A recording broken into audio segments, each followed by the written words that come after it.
नमस्कार मैत्रिणींनो, आज आपण काही उपयोगी अशा किचन टिप्स पाहणार आहोत. आता माझी पहिली टिप आहे की कांदा कट करताना डोळ्याला पाणी येऊ नये म्हणून काय करायचे. आता हा कांदा आपण कट करताना फक्त त्याचा पाठीमागचा भाग काढून घ्यायचा आहे आपल्याला आणि वरचा भाग तसाच ठेवायचा आहे. तर बघा, आणि आता हा कांदा मध्यभागी कट करून घेऊया. आता यामध्ये मी 2 टिप दाखवणार आहे. कांदा बारीक कट कसा करायचा आणि डोळ्याला पाणी येऊ नये म्हणून काय करायचं. आता हा मधून कट करून आपण वरची लेयर काढून घेऊया आणि हा वरचा भाग तसाच ठेवायचा. वरचा भाग ठेवल्यामुळे डोळ्याला बिलकुलही पाणी येत नाही. आणि आता कांदा बारीक कट कसा करायचा ते बघूया. आता कांदा कट करताना चाकूच्या साहाय्याने असे बारीक बारीक कट मारून घ्यायचे आहेत सुरुवातीला. आता आपण दोन्ही साईड आपण कट करून घेऊया. आता हे असे उभे कट करून घ्यायचे आहेत आपल्याला.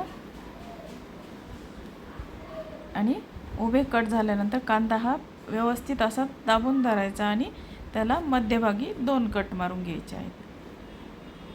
2 कट मारल्यानंतर सुरीच्या साहाय्याने असे आपण बारीक कांदा कट करून घेऊया. बघा, अशा पद्धतीने कांदा कट केला तर अगदी बारीक आपला कांदा कट होतो आणि वरची साईड काढली नाही तर डोळ्याला पाणी येत नाही. बघा, वरची साईड तशीच ठेवायची, वरची बाजू. तर बघा, अशा पद्धतीने कांदा कट झाल्यानंतर हे असं नंतर काढून टाकायचं आहे. तर बघा, तुम्हाला या 2 टिप कशा वाटल्या. आता आपण दुसरी टिप बघूया. आता दुसरी टिप आहे की एअर फ्रायर. आता एअर फ्रायर आपण वापरतो पण तो क्लीन करायचा आपल्याला खूप कंटाळा येतो. तर आता हात न लावता हे एअर फ्रायर अगदी क्लीन कसे करायचे हे तुम्हाला मी आता दाखवते. आता एअर फ्रायरचं जे पॉट आहे तर ते मी आता काढून घेतलेलं आहे. तर बघा, आणि आता हे क्लीन कसं करायचं हे तुम्हाला दाखवते. आता यामध्ये तर बघा, हे वापरलेलं आहे मी. बिलकुलही आपल्याला घासायचं नाही. आणि आता यामध्ये मी 1 चमचा बेकिंग सोडा टाकलेला आहे. आता 1 चमचा यामध्ये बेकिंग सोडा टाकायचा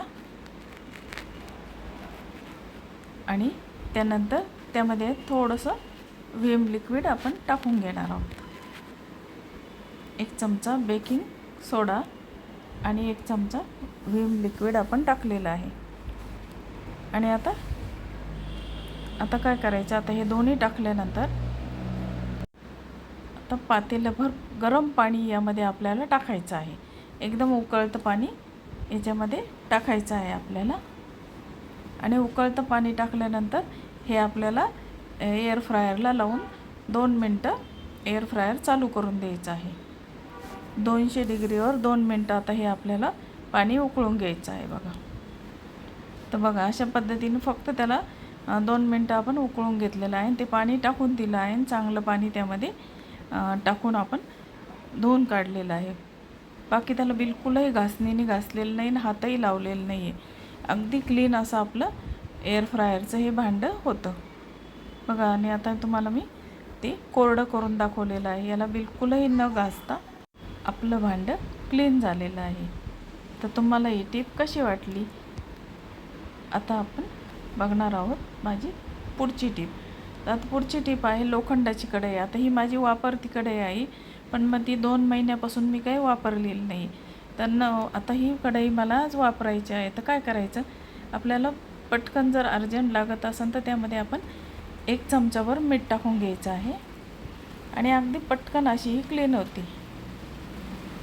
आणि अर्धा बटाटा घेतलेला आहे. आता हा अर्धा बटाटा त्या मिठाच्या साहाय्याने आपल्याला मीठ लावून तो बटाटा फक्त त्या कढईला आपण घासून घ्यायचा आहे त्या बटाट्याने.